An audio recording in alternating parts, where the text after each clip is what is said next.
Hello everyone.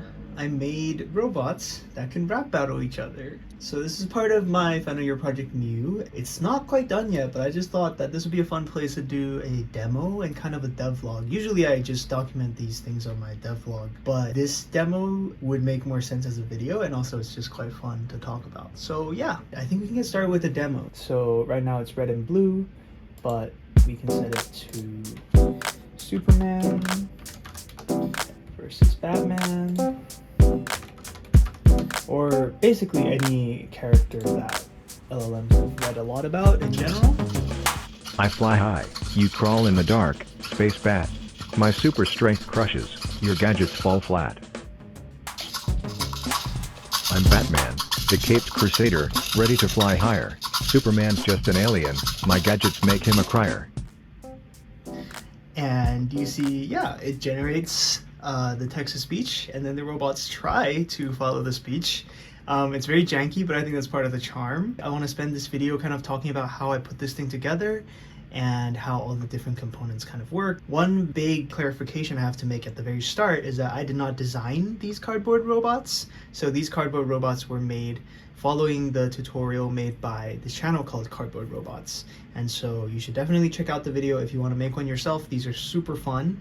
And I saw those robots and I immediately knew I had to try and combine it with what I had with Mew and the rap battle stuff.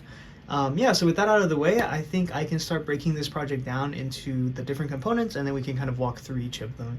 So we can start with an overview of the components. At the center, we have Mew, which is my final year project and is the software that holds everything together. Mew talks to the OpenAI API for the LLM related functions. Then Mew also talks to an Arduino Nano board on the cardboard robots, which controls the 4 servos. It's doing this via the Web Serial API. Mew is my final year project for school, for university, and I'm developing this to making small AI projects easier for beginners. And the idea is really simple. Think Scratch, but with node-based programming for making AI features. If you'd like to hear more about the initial inspiration or concept and the development of Mew, you can check out the one other video I have on this channel. Or you can go to the website where I have a more detailed devlog, which I update whenever I make something new.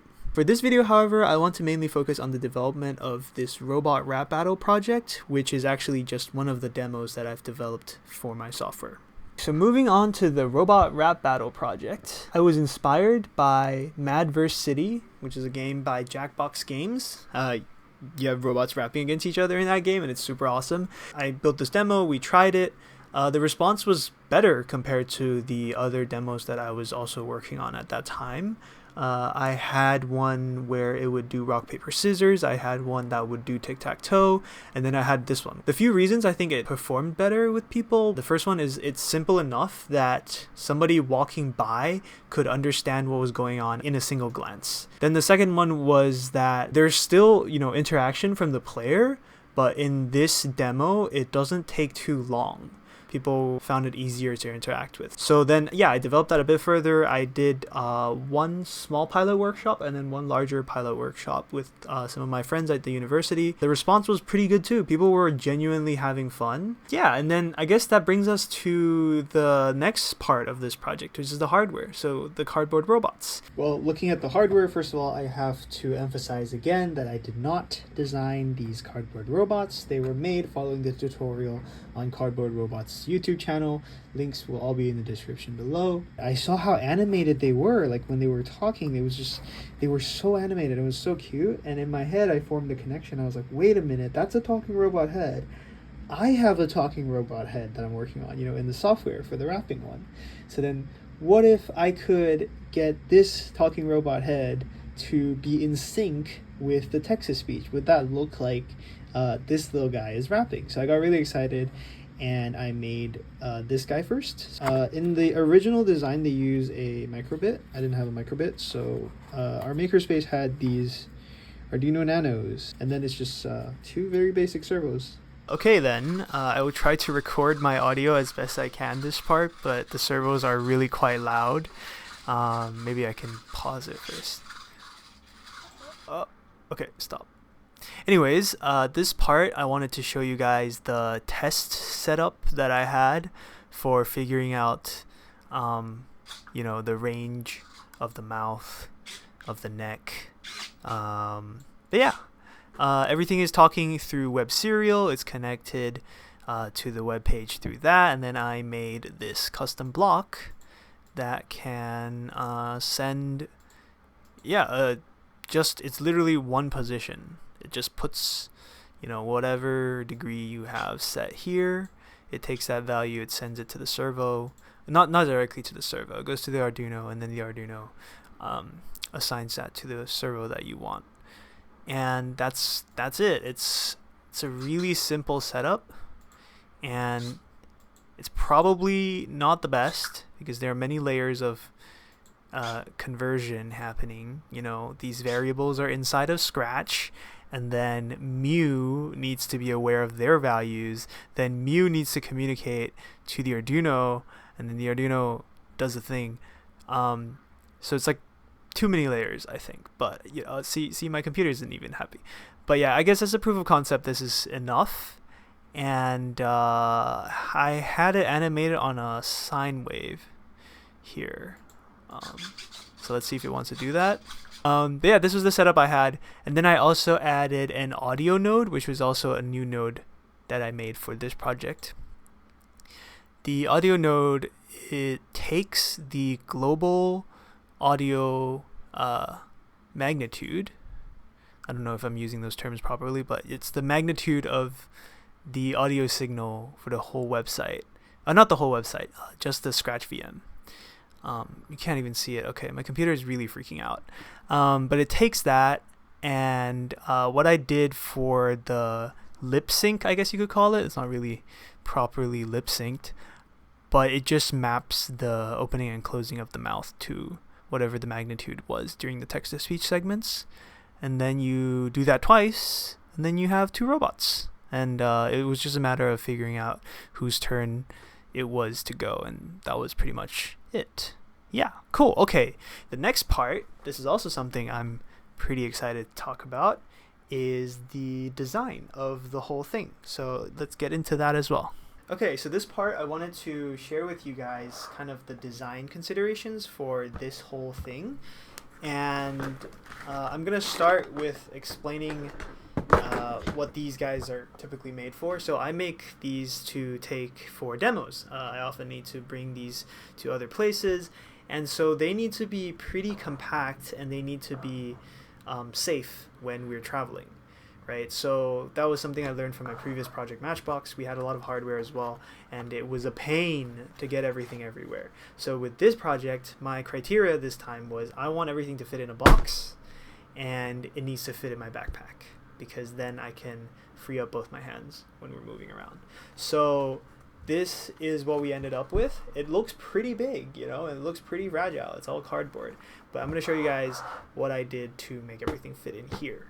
Initially, when I only just made the one robot, it was this guy, I realized it was pretty tiny.